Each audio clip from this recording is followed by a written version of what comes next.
Youth हमेशा के आने वाले समय के लिए समाज की दिशा और दशा तय करता रहा है। हमारे साथ प्रयागराज के बुद्धिजीवी युवक हैं, उनसे बात करते हैं कि इस समय जो ज्वलंत समस्याएं हैं उनके विषय में इनका सोचना क्या है। सबसे पहले हम आपसे जानना चाहेंगे, इस समय आपको क्या लगता है, रामलला को लेकर के पूरा देश उद्वेलित है, यूथ किस नज़र से देख रहा है इसे? ये बिल्कुल रामलला के अयोध्या आगमन पे यूथ बड़ा सकारात्मक नज़र से देख रहा है। सकारात्मक विषय है। राम एक राष्ट्र गौरव का विषय है। राम को किसी जाति किसी धर्म से ही जोड़ के नहीं देखना चाहिए। राम को समाज के, राम के चरित्र को आम जनमानस से भी जोड़ के देखना चाहिए कि राम का चरित्र क्या था, स्वभाव क्या था, किस प्रकार से वो 14 वर्ष वनवास के बाद में वो मर्यादा पुरुषोत्तम श्री राम हुए।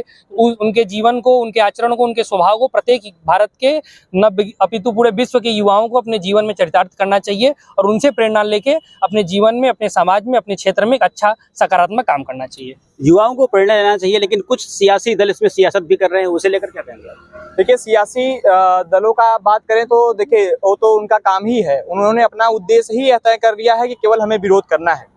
सरकार जो यह आज 500 वर्षों का जो एक लंबा गैप है, जिसमें कई सारे परिवार के लोगों ने अपना बलिदान दिया है। देखा जाए तो वीवीआईपी के तौर पे अयोध्या मंदिर का जो निर्माण हो रहा है उसमें ऐसे लोगों को बुलाया जा रहा है जिन्होंने अपना बलिदान दिया है। मतलब कहीं ना कहीं देखा जाए तो यह एक सकारात्मक सोच है और ऐसी सोच एक अपने देश का एक ऐसा नेतृत्व करता ही सोच सकता है। और जो अपने प्रधानमंत्री जी सोच रहे हैं, ऐसे लोगों को वीवीआईपी दर्जा देकर वहां पे बुला रहे हैं जिनको कोई कहते हैं कि कोई सरकार भूली नहीं है, अपने उन सभी चीजों को याद लेके चल रही है। एक सकारात्मक पहल है और इसके लिए सरकार बधाई की पात्र है। जो एक रामलला मंदिर का हम सभी युवा इसके लिए बहुत ही भाग्यशाली और सौभाग्यशाली मानते हैं कि यह रामलला का मंदिर हम सभी को देखने का सौभाग्य प्राप्त हो रहा है। तो रामलला का विषय राष्ट्रीय गौरव का विषय हो सकता है, लेकिन यूथ के लिए और चैलेंजेस हैं।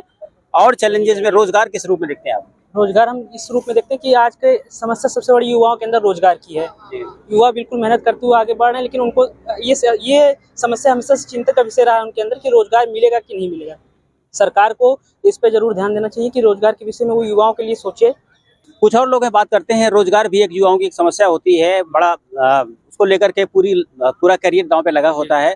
क्या रोजगार को लेकर युवाओं का अप्रोच क्या है? क्या बिल्कुल युवा प्रयास भी कर रहे हैं। जैसा कि आप जानते हैं कि प्रयागराज में सबसे अधिक प्रतियोगी छात्र रहते हैं, जो शोषित, वंचित, आम, गरीब, पिछड़े वर्ग से आने वाले छात्र समुदाय यहाँ पे सबसे अधिक रहता है, सर्वाधिक मात्रा में रहता है। तो जैसे कि आप देखें सिपाही भर्ती, फिर अभी इसके बाद भी सिपाहियों की भर्ती आने वाली है। केंद्र सरकार से एसएससी सीजीएल के माध्यम से तमाम नियुक्तियां आ रही हैं। ऐसे ऐसे लोग हैं, जब हम लोग आम समाज में बैठते हैं, क्षेत्रों में बैठते हैं, चर्चा करते हैं तो पता चलता है कि जो एकदम रेडी लगाने वाले हैं, दुकान लगा, उनके घर के बच्चे एसएससी सीजीएल का एग्जाम क्वालिफाई करके केंद्र सरकार में ईडी, इनकम टैक्स, ऐसे तमाम गरिमामयी पदों को सुशोभित कर रहे हैं। तो सारी भर्तियां रुकी हुई है अभी। हाँ, प्रयास ये तत्कालीन सरकार की ही सारी जिम्मेदारी नहीं, पूर्व की भी सरकारें थी, उनकी भी कुछ नैतिक जिम्मेदारियां थी। तो धीरे धीरे प्रयास से ही परिवर्तन होगा, एक बार में ही पूरा परिवर्तन नहीं होगा। तो सरकार प्रयास कर रही है, हम देख रहे हैं, हमें अच्छा लग रहा है, काम अच्छा हो रहा है, समाज में अच्छा वातावरण है, किसी प्रकार के दंगे नहीं हो रहे हैं, किसी प्रकार की समस्याएं नहीं हो रही हैं, हर चीज़ पारदर्शिता दिख रही है हर चीज़ों में। पहले एक अगर नियुक्ति भर्ती निकलती थी तो 100 उसमें घोटले धांधली होती थी, शिक्षा माफिया पकड़े जाते थे, धरे दबोचे जाते थे। इस सरकार में ऐसी व्यवस्थाएं नहीं हो रही हैं। देर से चीज़ें हो रही हैं, लेकिन दुरुस्त हो रही हैं। उस पर फिर कोई प्रश्न चिन्ह नहीं कर सकता जी। बिल्कुल देर से हो रही है, लेकिन दुरुस्त हो रहे हैं। अग्निवीर की भर्तियां भी हो रही हैं, उसे लेकर रोजगार की क्या? बिल्कुल बैलेंस्ड अप्रोच रख रही है सरकार, धर्म को भी लेके चल रही है और रोजगार को भी लेके चल रही है। जैसे कि हम देख रहे हैं अब कुछ कोचिंग्स जो उत्तर प्रदेश गवर्नमेंट ला रही है, जिसमें गरीब बच्चों को भी एडमिशन दिलवाया जाएगा, जो कम फीस पे यूपीएससी जैसी मतलब बड़ी परीक्षाओं की तैयारी कर पाएंगे। और अभी जो सिपाही 62,000 भर्तियां आ रही हैं, ये अप्रोच दिखाती है। और राम मंदिर का 500 वर्षों का जो संघर्ष हुआ सार्थक हो रहा है, तो ये एक बैलेंस्ड अप्रोच दिखाती है गवर्नमेंट की कि कैसे वो दोनों चीजों को एक साथ लेके चल रही है, कि बैलेंस लेके चल रही है सरकार। युवाओं का कहना है कि सरकार बैलेंस अप्रोच लेके चल रही है, लेकिन रोजगार की समस्या तो अभी कम नहीं दिख रही है। देखिए, रोजगार की समस्या, अगर आप रोजगार की बात करेंगे तो रोजगार में केवल सरकारी नौकरियां उपलब्ध करवाना ही केवल नहीं आता है, रोजगार के लिए नए नए संसाधनों को उपलब्ध कराना भी आता है। तो सरकार आज साधनों को उपलब्ध करा रही है। जो भी आप देख रहे होंगे कि मतलब एमएसएमई के सेक्टर में एक अच्छा कार्य किया जा रहा है, जो भी मतलब, और सुरक्षा प्रदान करने का पहले के समय में ये था कि सुरक्षित ही नहीं था, जो कार्य करने वाला था वो सुरक्षित नहीं था। सुरक्षा प्रदान करने के साथ में संसाधनों को भी मतलब वहां पर निर्माण किया जा रहा है उसका, नए नए चीजों को आप देख रहे होंगे। विदेशी कंपनियां भी कितनी तेजी से भारत में आकर के निवेश कर रही हैं, और उनके निवेश करने के साथ में ही कई नौकरियां भी यहाँ पर अपने आप ही वहाँ पर होंगी। और स्वावलंबन के विषय में भी जैसे बात की जाती है तो स्वावलंबी भी बनाने की बात की जा रही है। जी बिल्कुल, सरकार और हम युवा भी किस तरीके से देख रहे हैं, दोनों विषय को मैं आपके सामने स्पष्ट करूंगा अभी। जैसे कि हमारे अंदर एक धारणा बन गई थी पूर्व में, आज के लगभग 2 साल 3 साल 4 साल 5 साल पहले तक भी हमारे मन में एक इसकी धारणा बनी रहती थी कि हमारे घर के माता पिता सोचते थे कि हम कोई डिग्री पढ़ाई पढ़ लें और 10,000 15,000 20,000 की किसी संस्था में नौकरी करें। लेकिन ये सरकार हमें इस तरीके से प्रेरणा दे रही है, इस तरीके से तमाम नए नए प्रयोग ला रही है, एंटरप्रेन्योरशिप का कोर्स करा रही है।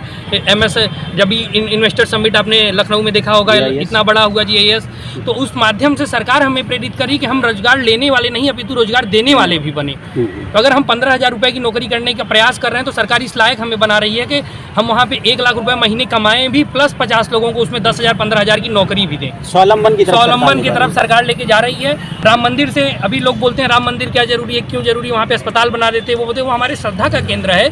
लेकिन जो गरीब अछूते पिछड़े वर्ग के लोग हैं, 10 लाख लोगों को राम मंदिर के माध्यम से वहाँ पे लोगों को रोजगार मिलेगा। जैसा कि अभी मेरे भाई ने कहा कि मक्का मदीना सऊदी अरबिया का जो अर्थव्यवस्था चल रही है मक्का मदीने के दम पे चल रही है, तो राम मंदिर के दम पे भी अन्य अयोध्या से नियर बाई की जो डिस्ट्रिक्ट है वहाँ की अर्थव्यवस्था और दुगनी गति से मजबूत होगी राम मंदिर की वजह से। आपसे जानना चाहेंगे, क्या इस तरह के जो धार्मिक पर्यटन की चीज़ें हो रही हैं उससे यूथ को रोजगार मिलेगा? बिल्कुल, जो धार्मिक पर्यटन की जो चीज़ें हो रही हैं, जो विकास को बढ़ावा दिया जा रहा है, उससे हमको पूर्ण विश्वास है कि यूथ के भी जो है विषय में एक विकास के लिए हमको देखने को मिलेगा। ऐसे तमाम से कॉरिडोर जो बनाए गए हैं, जो युवाओं के एक अवसर एक रोजगार के लिए प्रदान किया गया है। जैसे हम महाकाल कॉरिडोर दे सकते हैं, एक काशी विश्वनाथ दे सकते हैं, और सिर्फ विंध्यवासिनी धाम को भी मान सकते हैं। उसके बाद राष्ट्रीय स्वाभिमान श्री अयोध्या धाम को भी हम मान सकते हैं कि ऐसा एक अवसर युवाओं के अंदर जरूर पैदा किया गया है, जिससे हम सभी युवा एक उम्मीद की किरण आज जाग चुकी होगी। स्वावलंबन के साथ साथ एक विषय में और जोड़ना चाहूँगा। लोग कहते होंगे कि ये तो मतलब हमारा अगर आस्था नहीं, हम मंदिर नहीं जाना चाहेंगे तो फिर हमारे लिए कैसे वो लाभदायक है, बेनिफिशियल है, जो अन्य समुदाय के लोग हैं या अन्य व्यवस्था के लोग हैं जो इससे नाराजगी अपनी जाहिर करते हैं। तो जब अभी हम रिसेंट में कुछ बढ़िया संस्थानों का जब सर्वे देखेंगे उठा के, तो गोवा और बाहर देशों में जाने से अधिक युवाओं की जो अप्रोच बढ़ी है वो काशी, मथुरा और अयोध्या जाने में टूरिस्ट की संख्या सबसे अधिक बहुतायत मात्रा में बढ़ी है। जी, टूरिस्ट आ रहा है। अब आपको लग रहा है इससे भी यूथ को फायदा होगा कुछ? जी बिल्कुल, यूथ को फायदा होगा। देखिए, स्टार्टअप्स की जो अप्रोच है, जैसे टूरिस्ट प्लेसों में जो नए नए स्टार्टअप्स हैं, फूड स्टॉल्स, ये सब के लिए गवर्नमेंट मतलब डायरेक्ट सब्सिडी उनको प्रोवाइड कर रही है। और जब ग्लोबलाइजेशन में मल्टीनेशनल कंपनीज आई इंडिया में, तो वो केवल बाहर की थी। अब हम ऐसी मतलब स्टार्टअप के थ्रू ऐसी कंपनी बना सकते हैं जो वर्ल्ड को लीड करें। हम अपने ही कंट्री में ऐसा बना सकते हैं, ये केवल स्टार्टअप के माध्यम से। लेकिन 100 में से 80 स्टार्टअप तो फेल हो जाते हैं। नहीं, वो तो जब ज़्यादा स्केल में कोई चीज़ होगी तो उसका फेल परसेंटेज भी ज़्यादा दिखेगा। लेकिन हम ये भी देखें ना, पॉजिटिव इम्पैक्ट भी, और जब ज़्यादा होगा तो उसका और पॉजिटिव इम्पैक्ट दिखेगा। और जैसे ये लक्षद्वीप की बात जहाँ पे आ रही है, तो देखिए मालदीव जैसे हमको बिग ब्रदर कहा जाता है, बिग ब्रदर व्यंग्यपूर्ण तरीके से कहा जाता है। लेकिन अगर वो हमको बिग ब्रदर कह रहे हैं तो उनको ये भी जानना होगा कि हम पावरफुल नहीं हैं, हमारी इकोनॉमी पावरफुल है। और लक्षद्वीप को प्रमोट करने से हमारा टूरिज़्म बहुत बढ़ेगा। ये मालदीव के लिए डायरेक्ट एक मतलब चिंता का विषय है। बिल्कुल। कुछ और लोग बात करना चाहेंगे यूथ को लेकर के। बार बार ये होता है कि यूथ को लेकर सरकार का नजरिया बहुत पर्सपेक्टिव पॉजिटिव नहीं होता। बिल्कुल, यूथ को लेकर सरकार ने नजरिया बहुत पॉजिटिव है। अगर आप देखेंगे तो यूपी में अभी बहुत ज़्यादा वैकेंसी आने वाली है, जहाँ तक कि अभी हवलदार की बहुत यूपीपी की अच्छी वैकेंसी आई। उसके बाद सुनने में आ रहा है कि सब इंस्पेक्टर की भी आएगी। तो सरकार रोजगार प्रदान करने का काम कर रही है। अभी तो हम लोगों का भी काम होता है कि हम लोग खुद से भी रोजगार ढूंढें, क्या कि हर पूंजी कहाँ से आएगी? पूंजी सरकार दे तो रही है आपको। आप देखिए, आपको लोन दे रही है, MSME के माध्यम से आपको छोटे छोटे व्यापार शुरू करने में मदद कर रही है।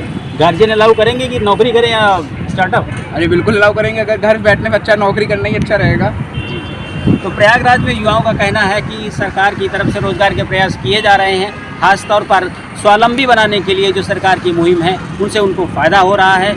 ये बात अलग है कि रामलला का जो वर्तमान का विषय है वो राष्ट्रीय गौरव का विषय है, जिसे यहाँ के युवा सकारात्मक रूप में ले रहे हैं। Dinesh Singh, TV9 UP, Prayagraj.